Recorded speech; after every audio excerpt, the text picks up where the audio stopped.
جب ہم نے ان لوگوں کے نقش قدم کو چھوڑا ہے، عالمی دنیا نے وہ ہم سے لے کر ہمارے ہاتھوں میں کاغذ پکڑا دی، اب وہاں اس کی قیمت گھٹتی بڑھتی ہے، یا ہمیں نقصان ہوتا ہے یا یہاں فائدہ ہوتا ہے۔ اگر یہ ہمارے پاس ہوتا تو اس کی قیمت گھٹتی بڑھتی تو انہیں نقصان فائدہ ہوتا، تب انہیں پتہ چلتا، اس لیے ہم خسارے میں جا رہے ہیں۔ صدیق اکبر رضی اللہ تعالیٰ عنہ ایک دفعہ درمیان میں راستے میں جب وہاں سے پھر نکلے، آگے چل رہے تھے، راستے میں ایک آدمی نے کو دیکھا کہ اس نے بکریاں چلا رہا ہے، اس کے پاس گئے، کہتے ہیں کہ میں نے دیکھا گرمی کا موسم تھا، چرواہے کو میں نے دیکھا اس کے پاس بکریاں تھی، میرے دل میں آیا کہ رسول اللہ صلی اللہ علیہ وسلم کو میں کوئی ٹھنڈا پانی پلاؤں، ٹھنڈی چیز پلاؤں، گرمی کا موسم ہے، تو میرے دل میں یہ آیا اس چرواہے سے دودھ لیتا ہوں، پھر اس کو ٹھنڈا کرتا ہوں، پھر پیغمبر کو پلاؤں گا۔ تو کہتے ہیں میں چرواہے کے پاس چلا گیا، چرواہے سے میں نے کہا بکریاں آپ کی ہیں یا آپ کے آقا کی ہیں؟ اس نے کہا میری ہے۔ کہا مجھے ان کے بکریوں کا دودھ چاہیے۔ میں نے اس کو پانی لا کے دور سے پانی لا کے دیا۔ اس نے کہا پانی کیوں لایا؟ میں نے کہا اپنے ہاتھ دھو پہلے، بکری کے تھن دھو پہلے، جس ذات کو میں پلانے جا رہا ہوں قربان جاؤں، اس کے ہاتھ دھلوائے، بکری کے تھن دھلوائے، وہاں سے پانی لیا، پھر جا کے اس کنویں پہ برتن میں پانی لیا، پھر دودھ کو اس برتن سمیت اس میں رکھا تاکہ اس میں ٹھنڈک پیدا ہو جائے۔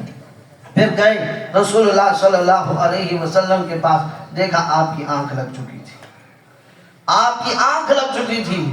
کھڑے ہو گئے، تھوڑی دیر بعد آنکھ کھلی، جو ہی آنکھ کھلی تو صدیق اکبر پہ نظر ڈالی، کہا صدیق کیا لائے ہو؟ کہا اللہ کے رسول آپ کے لیے دودھ لایا، آپ کے لیے ٹھنڈا دودھ لایا ہوں۔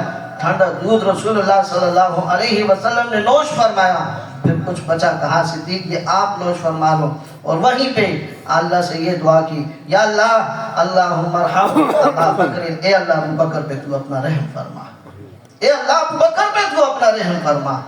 تو اب یہ کر رہا تھا، امام راضی رحمۃ اللہ علیہ نے لکھا ہے کہ اس سانپ نے اللہ سے دعا کی، یا اللہ مجھے اتنی زندگی عطا کر۔ وہ سانپ کو اللہ نے زندگی عطا کی، کرتے کرتے غار سور تک وہ سانپ پہنچا۔ کہتے ہیں اس سانپ کے بزبان حال اس سانپ نے کہا ہے کہ اس غار کے اندر 70 سوراخ میں نے خود کیے تھے، کہ جب بھی اللہ کا پیغمبر یہاں آئے گا، لیٹے گا، اٹھے گا، بیٹھے گا، کسی نہ کسی سوراخ سے میں پیغمبر خدا کا دیدار کروں گا اور میں دیدار کر کے رہوں گا۔ لیکن قربان جاؤں آپ کے ساتھ سپاہی بھی وہ تھا۔ صدیق اکبر رضی اللہ تعالیٰ عنہ نے پہلے غار صاف کیا، کپڑے اتارے، سارا کچھ، سوراخ ہی سارے بند کر دیے، ایک سوراخ رہ گیا، اس میں اپنا پاؤں رکھ دیا اور رسول اللہ کو اپنی گود میں لٹا دیا۔ تو سانپ نے ایک سوراخ میں کیا، دوسرے میں سارے سوراخ جب اس نے بند پائے، اور ایک سوراخ میں دیکھا چمڑا دکھائی دے رہا ہے، اس نے سانپ کا بزبان حال اس سانپ نے کے متعلق یوں لکھا ہے کہ اس سانپ نے اس وقت یہ کہا میں نے صدیق اکبر کو ڈسا نہیں ہے، میں نے صدیق اکبر کو ڈسا نہیں ہے۔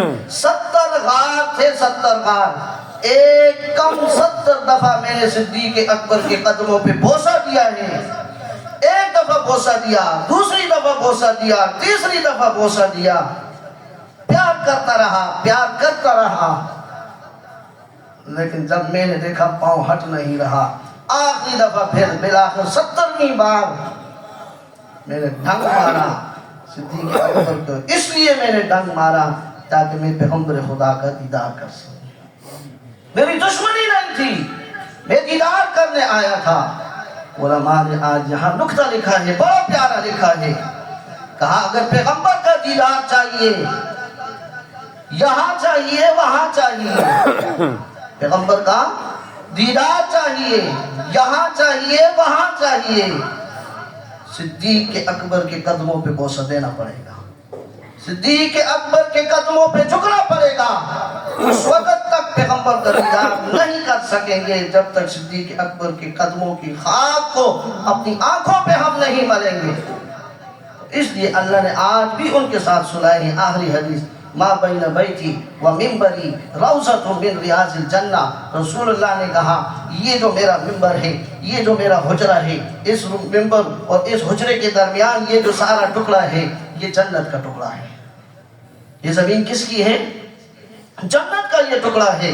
آج اسی جنت کے ٹکڑوں میں تینوں، ایک طرف پیغمبر خدا ہے، دوسری طرف پاؤں کی طرف ابو بکر صدیق ہے، ساتھ ان کے پاؤں میں عمر ابن خطاب. اللہ تعالی ہمیں ان